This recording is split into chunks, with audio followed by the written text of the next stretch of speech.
పోచమ్మను భాగ్యమ్మను మరి తన కొడుకులను బిడ్డలను కోడళ్లను అల్లుళ్లను మన్మలను మరి ఈరోజు నిలబడలు చేసి వెళ్ళిపోయాడు. మరి ఆ తల్లి భాగ్యమ్మకు ఈరోజు గుర్తొస్తున్నాయి. తాను పెళ్లి కానప్పుడు ఆమె ఇంట్లో ఆమె ఉన్నప్పుడు మరి బాబన్న ఇంట్లో బాబన్న ఉన్నప్పుడు పెద్దలు నిశ్చయించి ఆ భాగ్యమ్మకు బాబన్నకు పెళ్లి పెద్దలు నిశ్చయించి మరి ఆమె నచ్చిందని పెళ్లి చేసుకున్నాడు. మరి ఎప్పుడు నీకు తోడుగా నీడగా ఉంటాయని చెప్పేసి మరి ప్రమాణం చేసి అగ్నిదేవుడికి 5 చుట్టూ తిరిగి మరి ఈరోజు వంటలాంటి చేసి వెళ్ళిపోతే తల్లి భాగ్యమ్మను చూసిన తన ఆడపడుచులు కానీ తన కోడముడు తన బిడ్డలు ఈరోజు బాబన్న వెళ్ళిపోయాడు. కానీ మరి ఆయన ఇచ్చిన పచ్చని పందిట్ల పసుపు కుంకుమ బొట్టు గాజులు పుష్పే మెట్టెలు పువ్వులు ఇవన్నీ కూడా తనతో పాటే తీసుకొని వెళ్ళిపోయాడు. ఆ యొక్క ముత్తైదుతనాన్ని తీసుకొని వెళ్ళిపోయాడు. మరి ఆ తల్లి భాగ్యమ్మకు గుర్తొస్తున్నాయి ఈరోజు. ఆ తల్లిని ఈరోజు శ్మశాన వాటికలో చూస్తున్న ప్రతి ఆడపడుచులు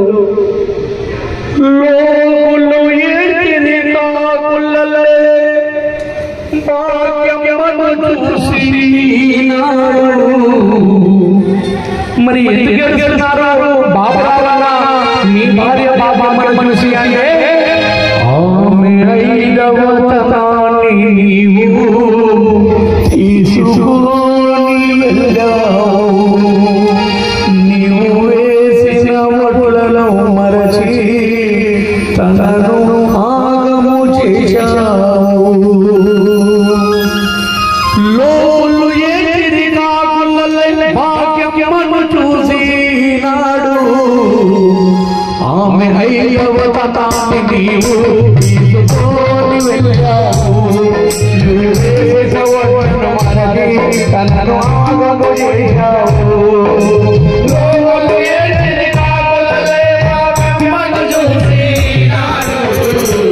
మరి ఎందుకు ఏడుస్తున్నారు? బాబురావన్న నీ భార్యనే అంటే ఆమె 5వ తనాన్ని నీవు తీసుకొని వెళ్ళావు.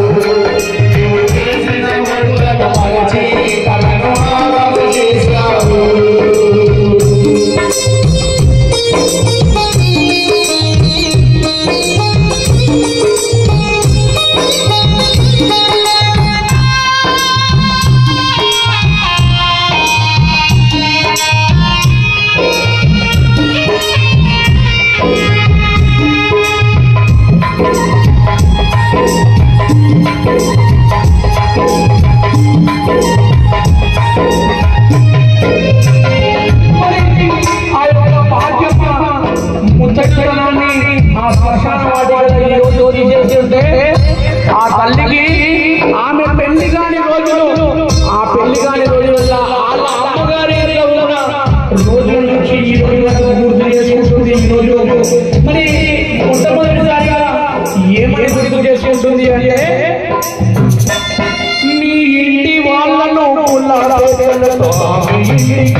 మరచి తనను ఆగమ చేశావు.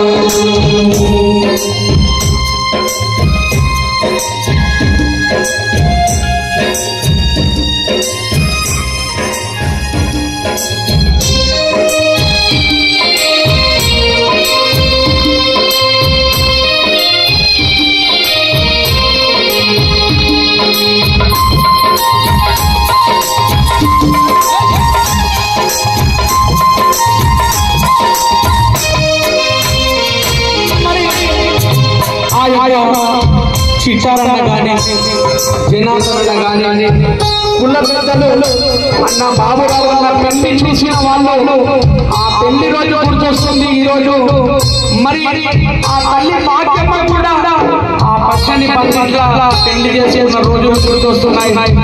తన పెళ్లికి వెళ్ళిన వాళ్ళను ఈ రోజు గుర్తు చేసుకుంటుంటే బాధతో ఆ భాగ్యమ్మ ఏ విధంగా బాబాను తలుచుకుంటుంది అంటే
శ్మశాన వాటిక తల్లి భాగ్యమ్మ పసుపు కుంకుమ పువ్వులు బొట్టు గాజులు పుస్తే మెట్టలు అన్నీ తీసి వేస్తుంటే మరి ఈ రోజైనా ఆ బాబన్న నా మాట వినడేమో అని తన భర్తకు చెబుతుందంట. ఏడుకుంటానో తలుచుకుంటానో అయ్యా బాబయ్య నా ముత్తైదున తీరేస్తున్నారు నీ బంధుమిత్రులు మన వాళ్ళందరూ కూడా నన్ను నీ నుండి దూరం చేసి నువ్వు వెళ్ళిపోతే నువ్వు ఇచ్చిన జ్ఞాపకాలు వాళ్ళు వేరు చేస్తున్నారని ఆ తల్లి గుర్తు చేసుకుంటా ఆ బాబన్నకు ఏడ్చుకుంటా చివరి మాటగా ఈ విధంగా చెబుతుంది. నీ బంధుమిత్రులు శ్మశానములో చేరారు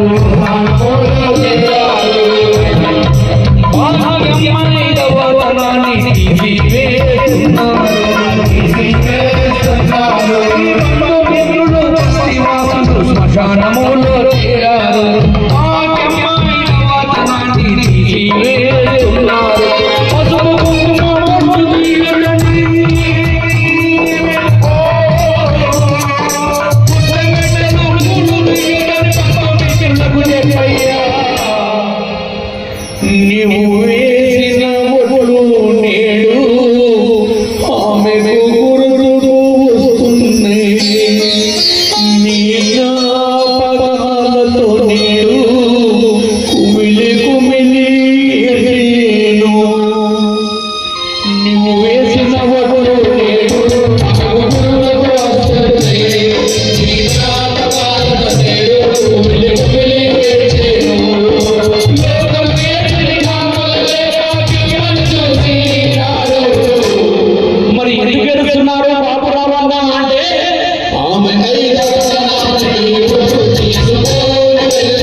మరి జీవితంలో అన్నదమ్ములకు అక్కా చెల్లెలు కూడా ఒక భాగంగా, మరి అన్నదమ్ముల బాగోగులు మన అక్కా చెల్లెళ్ళు ప్రతి సంవత్సరం రాఖీలు కట్టి నా అన్న సుఖంగా ఉండాలి, నా తమ్ముడు ఎప్పుడు సుఖంగా ఉండాలని మన అక్కలు చెల్లెళ్ళు మనకు రాఖీలు కట్టి దీవిస్తూ ఉంటున్నారు. మరి అన్నను తమ్ముడు చనిపోతే బాబన్న మరి తన అక్క చెల్లెళ్ళకు కూడా దుఃఖం ఉంటుంది. మరి ఆ అక్క చెల్లెళ్ళు కూడా ఈరోజు బాబన్నను ఏమడగాలి, మరి ఏమని వాళ్ళు తలుచుకుంటున్నారు అంటే ఏడాదికి ఒక్కసారి అక్క చెల్లెళ్ళు రాఖీలు కట్టగా వస్తారు, నీవు లేని ఇంటిని చూసి కన్నీరు మున్నీరు వస్తారు, ఏడాదికి ఒక్కసారి అక్క చెల్లెళ్ళు రాఖీలు కట్టగా వస్తారు, నీవు లేని ఇంటిని చూసి కన్నీరు మున్నీరు వస్తారు. నీకు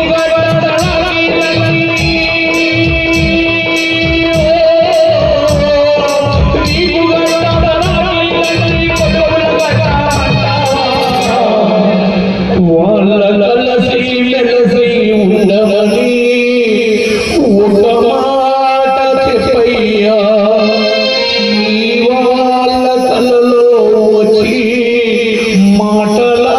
మాటలాడిపోవయ్యా అన్నా బాబన్న. వాళ్ళ కలిసి ఉండమని ఒక మాట చెప్పయ్యా, నీ వాళ్ళ కలలో వచ్చి మాటలాడిపోవయ్యా.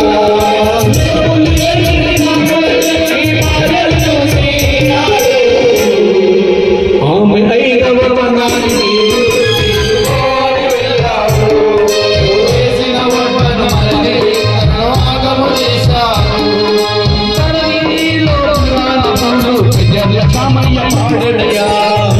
సమయ పాడడయా, కృష్ణార్జున భజన వారుని ఆకాశాన్ని కోరడయా,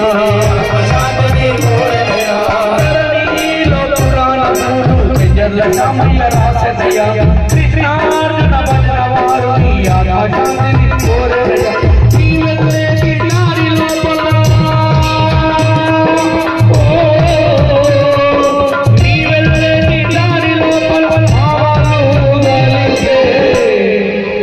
మీ వాళ్ళు మిమ్మల్ని విడిచి ఉండలేరని చెప్పయ్యా, వాళ్ళ పాదాలకు మావి వందనాలని చెప్పయ్యా అన్నా బాబన్న.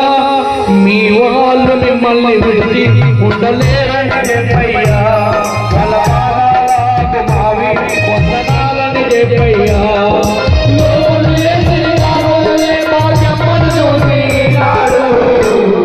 మరి ఎందుకు ఏడుస్తున్నారు బాబురావన్న మీ భార్యని చూసి అంటే?